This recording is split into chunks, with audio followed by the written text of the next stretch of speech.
Yes, good morning friends. आज हम आपको जैव विद्युत बायो इलेक्ट्रिसिटी के बारे में बताएंगे कि बायो इलेक्ट्रिसिटी का इम्पैक्ट शरीर के ऊपर कैसे होता है और कैसे शरीर के अंदर बिजली पैदा होता है। हमारे शरीर के अंदर जो किरणें निकलती है, जो ऑरा होता है, वो और कुछ नहीं, ये बायो इलेक्ट्रिसिटी की वजह से ही पैदा होता है। इसको समझने के लिए पूरे मनुष्य के शरीर को थोड़ा सिमुलेट किया गया कि ये कैसे डिफरेंट डिफरेंट पार्ट्स को हम रेजिस्टेंस और कैपेसिटेंस के रूप में देख सकते हैं। कि अभी जो यहाँ पर दिखा हुआ है कि एक 500 ओम और 500 ओम का रेजिस्टेंस है, और फिर ये 500 ओम 500 का रेजिस्टेंस पैरों के साइड में है, और पेट में 100 ओम का। तो 100 ओम का रेजिस्टेंस इस वजह से यहाँ पे लोअर रेजिस्टेंस हो जाता है कि यदि हम जानते हैं कि parallel combination of the resistance होगा तो वहां पर रेजिस्टेंस की वैल्यू नेट कम हो जाता है। तो इस पूरे वीडियो को दो भाग में हम करके देख रहे हैं। एक भाग में कि बायो इलेक्ट्रिसिटी किस तरह से ह्यूमन बॉडी में पैदा होता है, बिजली कैसे पैदा होता है, और दूसरा उस बिजली का क्या प्रभाव है शरीर के ऊपर। तो इसको पहले सबसे पहले 1786 में इटली के एक प्रोफेसर थे गैल्वानी, उन्होंने मेढक के पैरों पर कॉपर और जिंक के तार से जोड़ करके एक प्रभाव देखा, और तब उन्होंने कहा कि जरूर इसमें बिजली का प्रभाव हो रहा है। और ह्यूमन बॉडी के अंदर 1903 में एक डच फिजिशियन थे, डॉक्टर, उन्होंने इथोवॉन ने इसको स्टडी किया ह्यूमन बॉडी के ऊपर कि उसमें वोल्टेज है, और इस वोल्टेज के कारण जो होता है उसमें अलग अलग तरीके से फंक्शनिंग है।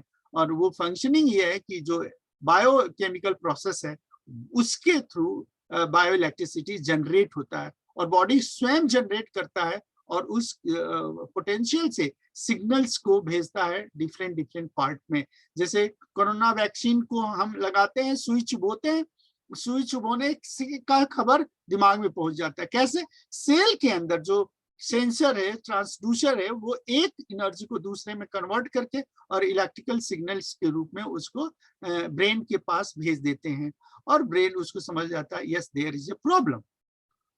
अब ये जो बायो इलेक्ट्रिक पोटेंशियल है, ये बायो पोटेंशियल नर्व्स को, ब्रेन के एक्टिविटी को, हार्ट बीट को, मसल्स क्रैम्पिंग और इस तरह के बहुत सारे पार्ट्स में एक्शन में रहता है। वो बायो इलेक्ट्रिसिटी की वजह से जो अलग अलग प्रोसेस है, अलग अलग तरीके का कन्वर्जन होता है, उसको देखते हैं। और इसका जो वोल्टेज है, जो इंडिकेशन है, वो फिजिशियन और जो पैरामेडिकल सोर्सेस हैं, वो डायग्नोस्टिक टूल्स के रूप में यूज करते हैं वेरियस डिजीज के, कि इसमें कितना पोटेंशियल जनरेट हो रहा है। जैसे शुगर का टेस्ट करते हैं, इट गिव्स द नंबर। जो ब्लड प्रेशर का टेस्ट करते हैं, इट गिव्स द नंबर। तो वो डिजिटल इलेक्ट्रॉनिक्स के डिस्कवरी से ये चीजें थोड़ा और आसान हो गया कि सीधे सीधे हमें नंबर्स के रूप में मिल जाता है। एक छोटा सा डायग्राम है यहाँ पे न्यूरॉन्स की। तो न्यूरॉन्स के 3 पार्ट होता है, एक तो हेड है, दूसरा टेल है, और तीसरी बॉडी है। बॉडी के एक छोटा सा पार्ट को एक्सन्स कहते हैं। उसका एक एम्पलीफाइड डायग्राम देखें तो उसमें एक प्लाज्मा है, और प्लाज्मा के ऊपर पॉजिटिव पोटेंशियल और निगेटिव पोटेंशियल। इसको वोल्टमीटर के थ्रू यदि हम मेजर करें तो इसका वोल्टेज -70 मिली वोल्ट के रूप में जनरेट होता है, वो मिलता है। ये कैसे मिल रहा है, इसके पीछे का एक्शंस क्या है, कैसे ये रिडक्शन और oxidation, that is redox reactions एक साथ सेंट्रल मेटाबॉलिज्म प्रोसेस से क्रिएट होता है। सो एटीपी जो होता है, ट्राइफॉस्फेट और डाइफॉस्फेट के बीच का जो कन्वर्जन है through the magnesium, and that the membrane potential जो है वो पॉजिटिव आयंस को और नेगेटिव आयंस को सेल के थ्रू ये पास करते हैं। अब ये सेल के थ्रू एक बाहर का इलेक्ट्रिक फील्ड होता है, उस इलेक्ट्रिक फील्ड के अंतर्गत जो चार्ज जो है वो सेल के ऊपर मूव करते रहते हैं ड्यूरिंग द बायोसिंथेसिस, और सेल का मेटाबॉलिज्म इसी तरह से इंडिकेट होता रहता है। और ये जो इंडिकेशन है वो 3 पार्ट में हो जाता है। एक डोरमेंसी होता है, दूसरा प्रोलिफरेशन होता है, और तीसरा डिफरेंशिएशन होता है। तो ये पूरा जो मेम्ब्रेन है, जो एक पार्ट से दूसरे पार्ट के बीच का जो मेम्ब्रेन है, उसमें 3 तरह के एक्शन हो जाता है। एक आयनिक फ्लक्स होता है, मींस आयंस एक साइड से दूसरे side through the process of diffusion pump के थ्रू आते जाते हैं आयन पंप्स। दूसरा तो वाटर का concentration, high concentration to low concentration तो ऑस्मोलॉजी, और मैकेनिकल प्रेशर भी उसके ऊपर लगता है so that it will remain in the equilibrium part. तो मेम्ब्रेन का जो पोटेंशियल है वो पॉजिटिव पोटेंशियल और निगेटिव पोटेंशियल इस तरह से डेवलप हो जाता है इनके बीच में, और उसके वजह से जो प्रोटीन का स्ट्रक्चर हो जाता है वो सेलुलर मैट्रिक्स फॉर्म में आ जाता है। तो ये एक प्रोसेस है जिसकी वजह से ये पोटेंशियल डेवलप हो जाता है। यदि हम अपने स्किन की बात करें कि स्किन जो है, स्किन के ऊपर और नीचे का पोटेंशियल कैसे डेवलप होता है, तो जो ट्रांस एपिथेलियम लेयर है उसके ऊपर जो क्लोराइड आयन की वजह से निगेटिव पोटेंशियल जनरेट होता है जिसकी वैल्यू -25 टू -40 मिली वोल्ट तक होता है, और उसके नीचे पॉजिटिव स्टोमा के साइड में पॉजिटिव पोटेंशियल डेवलप हो जाता है। और इसके बीच का जो पोटेंशियल डिफरेंस है वो 25 मिली वोल्ट की वजह से एक electric field from 25 to 0 milli volt के बीच में प्रोड्यूस हो जाता है। यही इलेक्ट्रिक फील्ड आगे चल करके एक्शन के रूप में आ जाता है। तो एक्शन का जो पोटेंशियल है वो -70 मिली वोल्ट से लेकर के और 30 मिली वोल्ट तक जब राइज कर रहा है, then this process within a few milliseconds is called as depolarization। और फिर 30 मिलीवोल्ट से घट करके -70 मिलीवोल्ट तक आने के जो प्रोसेस होता है उसको रिपोलराइजेशन कहते हैं। तो पॉजिटिव पोटेंशियल से निगेटिव और निगेटिव पोटेंशियल से पॉजिटिव पोटेंशियल को हम एक्शन पोटेंशियल, बायोइलेक्ट्रिक पोटेंशियल को हम इस डायग्राम के थ्रू एनालाइज कर सकते हैं। अब जैसे कि हम जानते हैं कि एक सेल है, सेल में केमिकल एनर्जी है, और जैसे उसके बाहर एनोड और कैथोड को कनेक्ट कर देते हैं उसमें धारा प्रवाहित होने लगता है और उसका अलग अलग यूज करने लगते हैं आजकल तो बहुत सारा एप्लीकेशन। तो केमिकल पोटेंशियल, ये जो डायग्राम है फर्स्ट, इसमें कैथोड और एनोड के अलग अलग चेंबर्स है, और उस चेंबर से ये एनोड के ऊपर निगेटिव चार्ज इलेक्ट्रॉन का फ्लो हो रहा है टुवर्ड्स द कैथोड, और कैथोड से करंट फ्लो हो रहा है टुवर्ड्स द एनोड। तो इसके पोटेंशियल एक डेवलप होता है। Exactly the same case is also taking place inside the biological cell।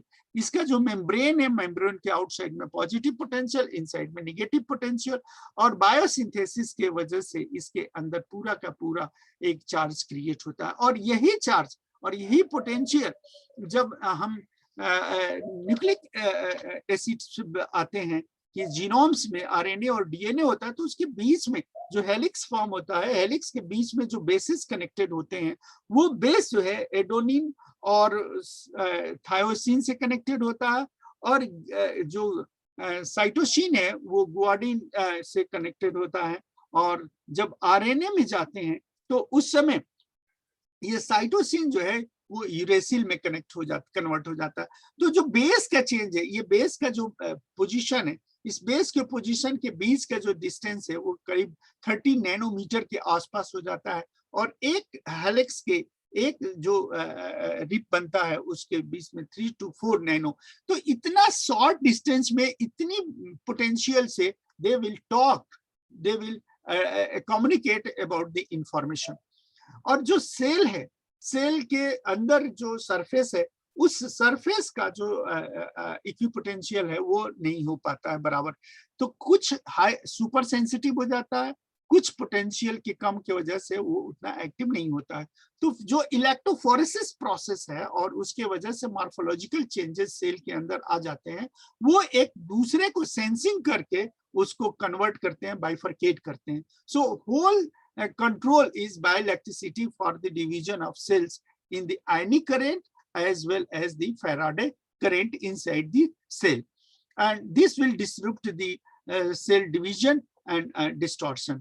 So इस तरह से हम ये देख रहे हैं कि किस तरह से बॉडी के अंदर माइक्रो स्कोपिक ऑर्गेनिज्म में, नैनो ऑर्डर के ऑर्गेनिज्म में किस तरह से इलेक्ट्रिक चार्जेस प्रोड्यूस हो रहे हैं और उनके मोशन से करंट प्रोड्यूस हो रहा है।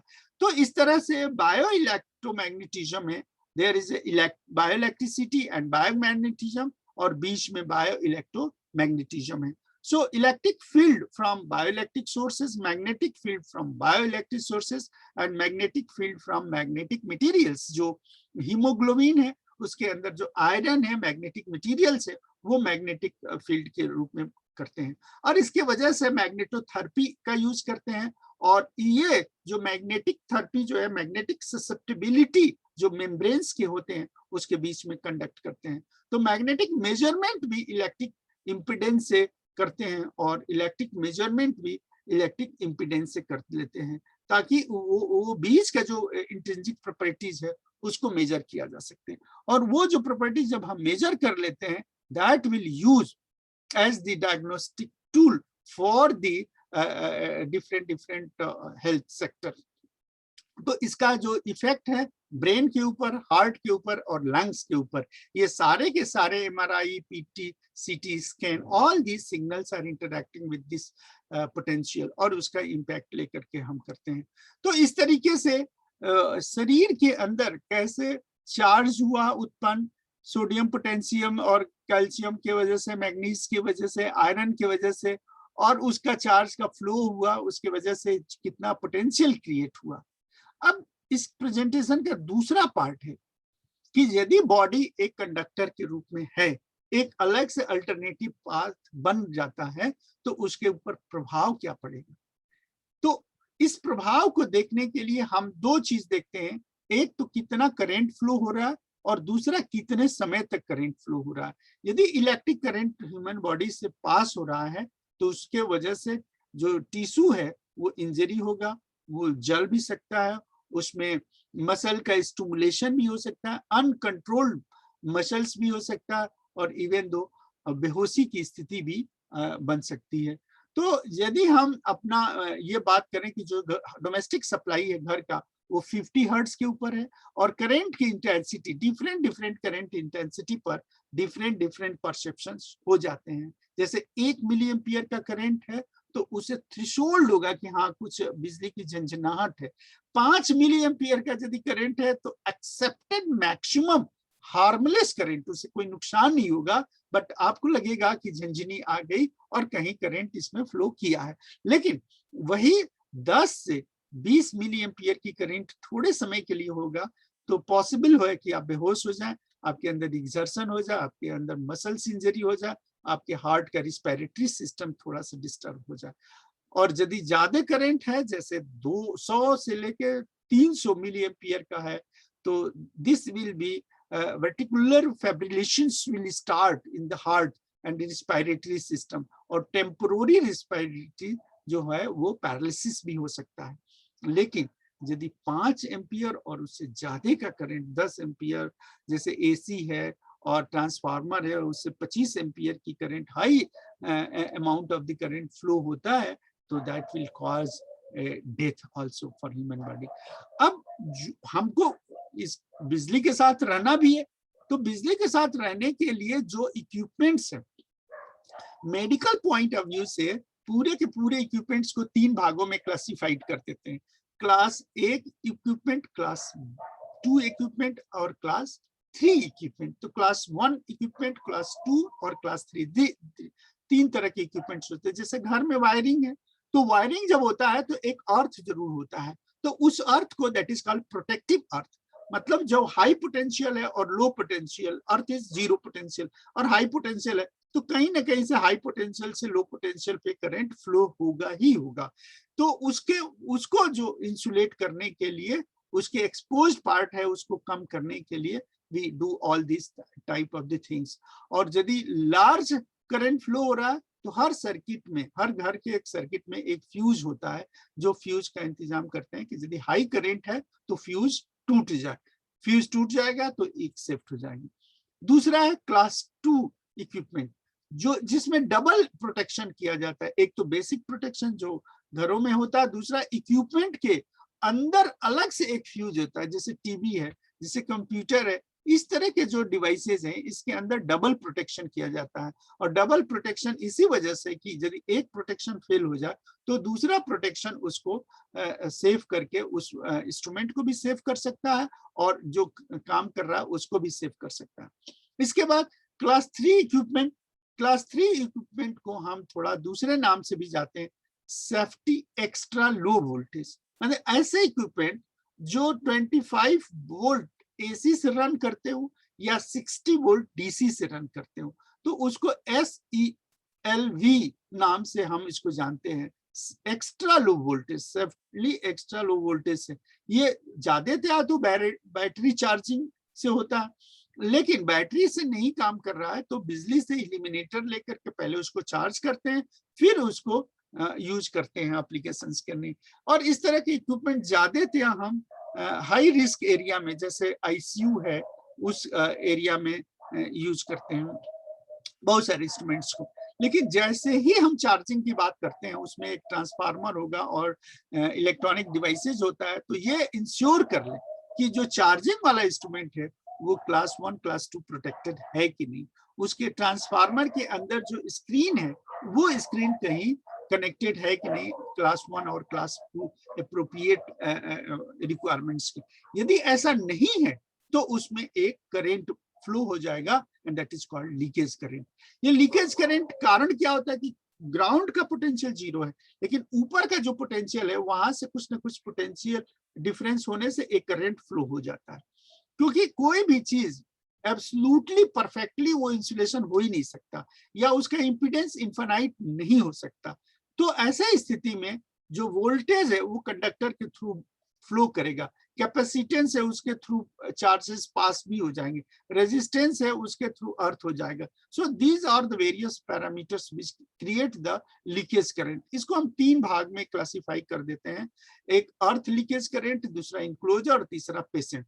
तो अर्थ लीकेज करंट में सामान्यतः जो हाउस होल्ड में अर्थिंग होता है दैट शुड बी प्रोटेक्टिव, तो वहां से जो करंट फ्लो हो जाता है उसको हम अर्थ, जैसे मेडिकल इक्विपमेंट है और वो मेन से कनेक्टेड है तो ट्रांसफार्मर का जो पॉइंट है वो अर्थ एंड स्क्रीन के होना चाहिए। ट्रांसफार्मर का प्राइमरी कॉइल और उसकी जो बाइंडिंग है इंटर बाइंडिंग स्क्रीन, इसके बीच में भी प्रॉपर इंसुलेशन नहीं होता है, तो एक लो इंपीडेंस एरिया जनरेट होता है और उसके थ्रू करंट पास हो जाता है। इस चीज को मेंटेन करने के लिए उसी के अंदर एक डबल प्लास्टिक शेडिंग कर दी जाती है ताकि वो बिहेव लाइक हायर इंपीडेंस। तो इस protective earth conductors becomes open circuit, then the situation will change. और जैसे ही ये प्रोटेक्टिव कंडक्टर ओपन सर्किट के रूप में हो जाता है और उसके थ्रू जो अल्टरनेटिव पाथ मिल गया, and that will create shock hazard, और उसके बहुत गंभीर परिणाम हो सकते हैं। Enclosure leakage current, enclosure leakage current के लिए, इनक्लोजर लीकेज करंट जो एक्टिविटी होता है, इनक्लोजर अर्थ के एक्टिविटी होता है वो प्रोटेक्टिव अर्थ के थ्रू होता है। और प्रोटेक्टिव अर्थ में यदि वो टच कर जाए तो उसके थ्रू करंट फ्लो होने लगता है। And this one is the direct तो है लेकिन वो नहीं काम कर रहा है, तो जो प्रोटेक्टिव है उसके थ्रू काम करेगा, तो उसको टच करने से। And third one is the very important, very low is the leakage, patient leakage current. ICU में देखिए 90% जो चारों तरफ इलेक्ट्रिकल इलेक्ट्रॉनिक्स अप्लायंसेस हैं जो कहीं ना कहीं बिजली से कनेक्ट हुए हैं, और बिजली से कनेक्ट होने की वजह से उसकी एक अलग से वायरिंग कर दी जाती है, नॉर्मल वायरिंग से उसका कनेक्शन नहीं करते हैं।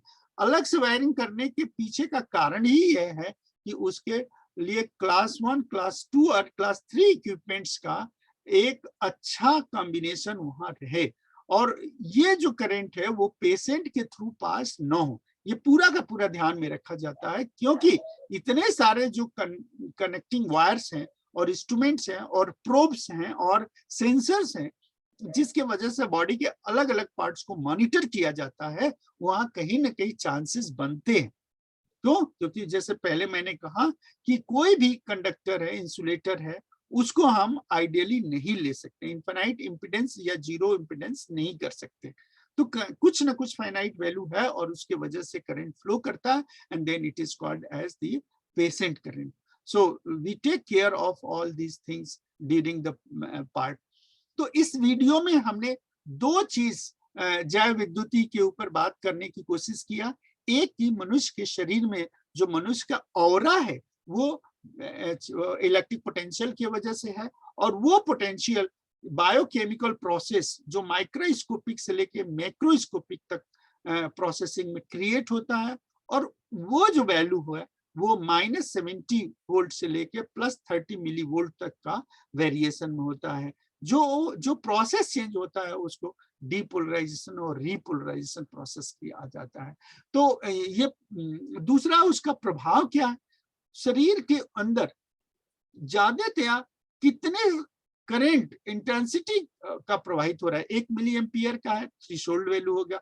10 मिली एम्पियर, 100 मिली एम्पियर या उससे ज्यादा यदि है तो उसका कॉज उसके हिसाब से मार्जिनलाइज होता है, और रिस्पिरेटरी फेलियर भी हो सकता है, वेंटिकुलर चेंजेस भी हो सकते हैं, फेल भी हो सकता है, और even that lead to up to death.